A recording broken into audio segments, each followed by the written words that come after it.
Good fellowship can influence characters. நல்ல ஐக்கியம் மனிதரின் குணநலன்களை பாதிக்கக்கூடும். பாருங்க, நல்ல ஐக்கியம் அதாவது நல்ல விதத்தில் பாதிக்கக்கூடும், கெட்ட ஐக்கியம் கெட்ட விதத்தில் பாதிக்கும். நல்ல ஐக்கியம் மனிதர்களின் குணநலன்களை பாதிக்கக்கூடும், நல்ல விதத்தில் பாதிக்கப்படும் நல்ல ஐக்கியம். ஆனா கெட்ட ஐக்கியம் எந்த மாதிரி பாதிக்கும்? கெட்ட விதமா தான் பாதிக்கும். அப்ப நல்லா கவனிங்க. 1 கொரிந்தியர் 15:33 வசனம் சொல்லுகிறது, மோசம் போகாதிருங்கள், ஆகாத சம்பாஷணைகள் நல்லொழுக்கங்களை கெடுக்கும். என்னவா? இங்கதான் இருக்கிறீங்களா? இங்கதான் இருக்கிறீங்களா? ஒரு குரூப்ல இருக்கிறீங்க, அப்ப மோசம் போகாதீங்க. என்ன பாருங்க, என்னங்க, ஒரு குரூப்ல இருக்கிறீங்க, அப்ப கொஞ்சம் உஷாரா இருக்கணும். தனியா இருக்கும்போது எவ்வளவு உஷாரா இருக்கிறோமோ, ஒரு ஐக்கியத்தில் இருக்கும்போது ரொம்ப உஷாரா இருக்கணும். தேவையில்லாத ஐக்கியம் நம்மளை என்ன பண்ணோம்? வேற விதமா நம்மளை நடத்தும், வேற விதமா நம்மளை நடத்தும். அப்படியே ஒரு சின்னதா ஒரு பொறி போடுவாங்க. யாருன்னா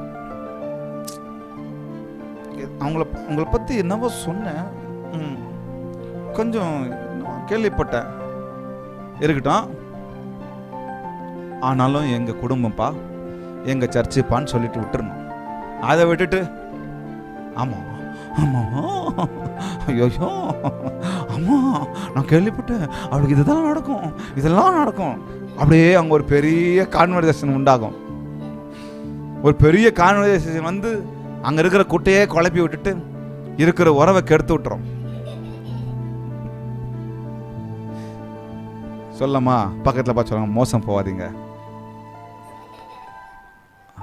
ஃபெலோஷிப் என்ன பண்ணுமா? Fellowship can influence character. அது நல்ல விதத்தில் இன்ஃப்ளூயன்ஸ் பண்ணுதா கெட்ட விதத்தில் இன்ஃப்ளூயன்ஸ் பண்ணுதா நம்ம கவனிக்கணும். மோசம் போகாதிருங்கள். ஃபெலோஷிப்பா இருக்கிறோம். சங்கீதம் 1 உங்களுக்கு தெரியும், ரொம்ப அழகான ஒரு வசனங்கள் இருக்கு பாருங்க. ஃபெலோஷிப் அப்போ வேற அவங்கள்ட்ட ஃப்ரெண்ட்ஷிப்பே வச்சுக்க கூடாதா? கவனிக்கலாம். துன்மார்க்கருடைய ஆலோசனையின்படி நடவாமலும், சங்கீதம் 1:1 வசனம் சொல்லுகிறது, துன்மார்க்கருடைய ஆலோசனையில் நடவாமலும், பாவிகளுடைய வழியில் நில்லாமலும், பரியாசக்காரர் உட்காரும் இடத்தில் உட்காராமலும். என்னென்ன அழகா சொல்றாரு பாருங்க. என்ன பண்ணக்கூடாதா? துன்மார்க்கருடைய ஆலோசனையின்படி நடக்க கூடாது, பாவிகளுடைய வழியில நிக்க கூடாது. நின்னாவே பிரச்சனை. அங்க ஒயின் ஷாப் இருக்கும், அங்க போய் நிக்க கூடாது. ஏற்கனவே நீ வீக் ஒயின் விஷயத்துல, ஏற்கனவே நான் வீக்கு.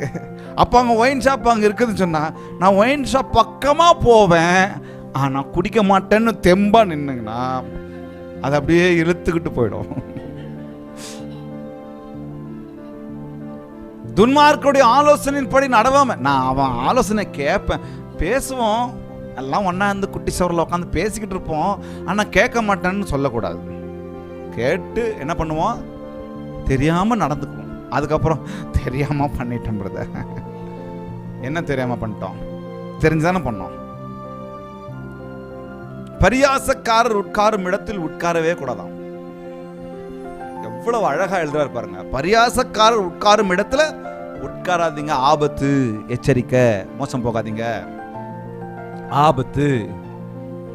பரியாசம் ஒருத்தர் பண்றான், ஒருத்தர் கிண்டல், அதாவது கிண்டல்னா ஏதோ ஜோக் பண்றாங்கன்னா அங்க போய் ஜோக்கே பண்ணணும், கேட்க மாட்டான். யார் ஜோக் பண்ணணும் கேட்க மாட்டான். அந்த இது இல்லைங்க, கொஞ்சம் ஓவரா பண்ணுவாங்க பாருங்க. எல்லாரையும் பரியாசம் பண்ணிக்கிட்டு, அவங்க ஃபேமை பற்றி பேசிக்கிட்டு, கலரை பற்றி பேசிக்கிட்டு, ஜாதியை பற்றி பேசிக்கிட்டு பரியாசம் பண்ணுறாங்க பாருங்க. அந்த மாதிரி ஆட்கள் பக்கத்துலேயே கூட உட்காரவே கூடாதுன்னு சொல்கிறாரு. குட் ஃபெலோஷிப் தான் முக்கியம். ஏன்னா அவங்க உட்காந்தாலும் இன்ஃப்ளூயன்ஸ் பண்ணிடும்.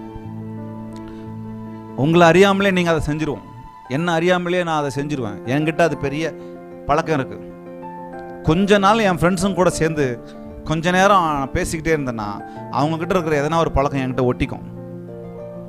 அது கொஞ்ச நாள் போகிறதுக்கு வார்த்தை ஒட்டிக்கும், கவனிங்க, வார்த்தை ஒட்டிக்கும், பழக்கம் ஒட்டிக்கும், பேச்சு ஒட்டிக்கும், நடை ஒத்திக்கும், அவங்க கை ஆடுறது ஒட்டிக்கும். ஏதோ அது நல்ல விதமாக இன்ஃப்ளூயன்ஸ் பண்ணால் பரவாயில்ல, கெட்ட விதமாக இன்ஃப்ளூயன்ஸ் பண்ணிடுச்சுன்னா fellowship can influence character. So கவனிக்கணும், அப்படி இருக்கக்கூடாது.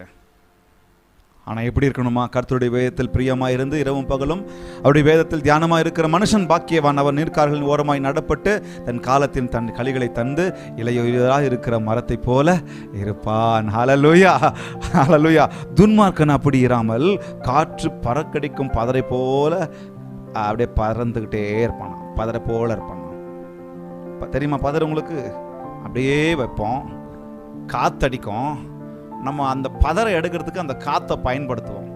அப்போவே நம்ம தமிழர்கள் பாருங்கள் எவ்வளோ விஞ்ஞானியாக இருந்திருக்கிறாங்க.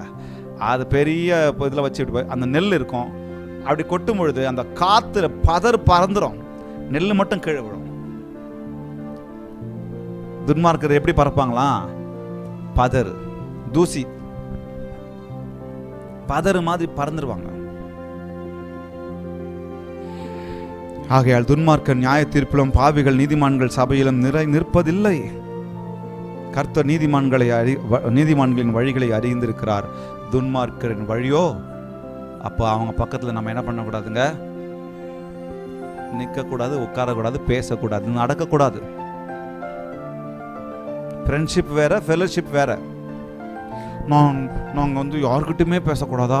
சர்ச்சுக்கு வந்துட்டா, கிறிஸ்டியன் ஆகிட்டா, ஞானஸ்தானம் எடுத்துட்டா, ஒரு இந்து ஃப்ரெண்டு கூட பேசக்கூடாதா? ஒரு இஸ்லாமிய ஃப்ரெண்ட்ஸு கூட பேசக்கூடாதா? ஒரு ஃப்ரெண்ட்ஸும் எனக்கு வெளியே இருக்கக்கூடாதா? அப்படி சொல்ல வரல. ஃப்ரெண்ட்ஷிப் வச்சுக்கோங்க, ஆனால் ஓவராக ஃபெலோஷிப் வச்சுக்கக்கூடாது. ஏன்னா அது இன்ஃப்ளூயன்ஸ் பண்ணிடும். நல்ல விதத்தில் இன்ஃப்ளூயன்ஸ் பண்ணால் பரவாயில்ல, நல்ல விஷயத்த கற்றுக் கொடுத்துட்டா பரவாயில்ல, ஆனால் கெட்டதை தான் அதிகமாக இன்ஃப்ளூயன்ஸ் பண்ணும். ஸோ அதனால் தயவு செய்து கவனிக்கணும். நான் சொன்னேன்ல, உன்னை என் தம்பிக்கிட்ட சொன்னேன், நீ இங்கே இருக்கிற வாழ்கிறது ஒரு வாழ்க்கை, உன் ஃப்ரெண்ட்ஸு தானே, உனக்கு தெரிஞ்சவன் தானே, கூட தானே இருக்கிறான், பக்கத்தில் தானே இருக்கிறான், அவன் கூட இருந்து அதை விடமாட்ட அந்த குடியை விட வைக்க மாட்டியா, புத்தி சொல்ல மாட்டியா அப்படின்னு சொல்லும் போது நான் சொல்கிறேன், நாள் முழுக்க நான் சொல்கிறேன்னா உடனே ஆமான்னு சொல்லி உடனே போய் அதை திருப்ப செய்கிறான். ஏன்னா அடிமைத்தனத்துக்குள்ளே போயிட்டாப்புல. அப்புறம் நான் சொன்னேன், இது ஒரு நாளில் சரியாகுது மணி, இது ஒரு நாளில் சரியாகுது தம்பி, கூட நம்ம நிற்கணும். நீ குடிக்காதவனா நீ கூட நில்லு, அவனை கொஞ்ச நேரம் இன்ஃப்ளூயன்ஸ் பண்ணு, உன் கூடவே வச்சுக்கோ, போகிற நேரத்துலலாம் அவனை கட்டுப்படுத்து, அவனை நீ நல்ல விதமாக இன்ஃப்ளூயன்ஸ் பண்ணு. அந்த ஃபெலோஷிப் என்ன பண்ண தெரியுமா? அவனை மாற்றும். ஒரு நாள் நான் அட்வைஸ் பண்ணி எல்லாத்தையும் சொல்லிட்டு என்ன நடக்கும்? போன வாரம் போன வாரத்துக்கு முன்னாடி அப்படி தான் நடந்துச்சு. நம்ம சர்ச்சுக்கு வர ஒரு அம்மாவை ஹாஸ்பிட்டலில் காண்பிக்க வேண்டியது, கண்ணு இஷ்யூனால காமிக்கும். அவங்களுடைய மகன் வந்துட்டாப்புல கூட, நான் வேணும்னு தான் கூப்பிட்டேன். ஒரு பயங்கர குடி, சிகரெட்டு. போகும்போதெல்லாம் அட்வைஸ், நானும் எங்கள் அம்மாவும். அங்கேருந்து வரும்போதெல்லாம் ஒரு அட்வைஸ். ஒரு இடத்துல பேங்க்கில் நின்று ஒரு 10 நிமிஷம் பேங்க் வேலை போயிட்டு வந்துடுறேன். என்னென்ன அட்வைஸ் பண்ணியிருக்கிறோம்? செய்யக்கூடாது, அது பண்ணக்கூடாது, நல்லது இல்லை, உன்னை எல்லோரும் யூஸ் பண்ணிக்கிறாங்க, அதை செய்யாத, இதை செய்யாதுன்னு அவ்வளோ அன்பாக சொன்னோம். வானாப்பா, உன் வாழ்க்கை போயிடும், நீ கல்யாணம் பண்ணுவேன், நாளைக்கு உன்னை கவனிக்குமே, இந்த பாவத்தில் அந்த அடிமைத்தனத்தெல்லாம் விட்டால் நீ கல்யாணத்தை குறித்து யோசி, இல்லைன்னா யோசிக்காதன்னு எவ்வளோ அட்வைஸ் பண்ணிட்டு போயிட்டு வந்தோம். பேங்க்குக்கு போயிட்டு வர கொஞ்ச நேரத்தில் காரில் உட்காந்துட்டு இருக்கோம். கார் உள்ளே உட்கார முடியல, சிகரெட்டு வாசனை. எனக்கு வந்தது பாருங்க, அடி முதல் முடி வர கோபம். சரியா வாங்கி தள்ளிட்டேன். சாட்டை இருந்தா அடிச்சு முடிச்சிருப்பேன். உடனே கையில் இருக்க ஜோபில் இருக்கிற பாக்கெட்டில் இருக்கிற எல்லாத்தையும் தூக்கி வெளியே போட்டாப்புல, விடலை, கோபத்தில் தூக்கி போட்டாப்புல. ஆனால் அவங்களோட ஃபெலோஷிப் வச்சு கொஞ்சமாக அவங்கள மாற்ற முடியும். நல்ல விதத்தில் மாற்ற முடியாதுன்னு ஒன்றுமே இல்லைங்க. ஒரு சிலர் ஒரே நொடியில் விட்டுருவாங்க, ஒரு சிலர் கொஞ்சமாக தான் மாற்ற முடியும். ஸோ ரெண்டாவதாக அதை பார்த்தோம். மூன்றாவதாக முதல் காரியத்தில் குட் ஃபெலோஷிப் ரிமூவ்ஸ் டார்க்னஸ். ஐக்கியம், நல்ல ஐக்கியம் இருளை அகற்றி போடும். இருளை என்ன பண்ணுமா? அகற்றி போடும். கண்ணியற்ற அந்தகார கிரியைகளுக்கு கிரியைகளுக்கு உடன்படாமல் அவைகளை கடிந்து கொள்ளுங்கள். என்ன சொல்ற பாருங்க, கனியற்ற அந்தகார கிரியைகளுக்கு உடன்படாமல் அவைகளை கடிந்து கொள்ளுங்கள். தேவையில்லாம அசுத்தத்தை செய்கிற பப்புக்கு கிளப்புக்கு போகிற காரியத்தையில் உடன்படாம அவைகளை கடிந்து கொள்ளுங்க. போறவனை பிடிச்சி இழுத்து வைங்க. Remove darkness. Good fellowship removes darkness. நல்ல ஐக்கியம், ஒரு ஆவிக்குரிய ஐக்கியம் இருளை நீக்கும், அகற்றும். ஸோ அதை கவனிங்க. நேரம் ஆயிடுச்சு. இதை மாத்திரம் நீங்கள் கவனித்து நானும் நீங்களும் வாழணும். 2வது பாயிண்ட் இருக்குது, அதை நம்ம இன்னைக்கு சொல்ல முடியாது, டைம் ஆயிடுச்சு. ஃபெலோஷிப் ரொம்ப முக்கியம். இங்கே உட்கார்ந்துட்டு இருக்கிற வாலிப பிள்ளைங்களுக்கும் சரி, பெரியவங்களுக்கும் சரி, ஆன்லைனில் பார்த்துக்கிட்டு இருக்கிற நபர்களுக்கும் சரி, நல்ல ஐக்கியம் ரொம்ப முக்கியம். நல்ல ஐக்கியம் ரொம்ப முக்கியம். நல்ல ஐக்கியத்தில் நான் இருந்தேன்னு சொன்னால் நல்ல விதமாக எலிவேட் ஆவேன். எனக்குள்ளே இருக்கிற நன்மையானதெல்லாம் மேலே கொண்டு வரும்போது தீமையானதெல்லாம் அப்படியே வெளியேற்றப்படும். ஹல்லேலூயா. அப்படி நான் செஞ்சு இந்த ஐக்கியத்தை விட்டுடாதீங்க.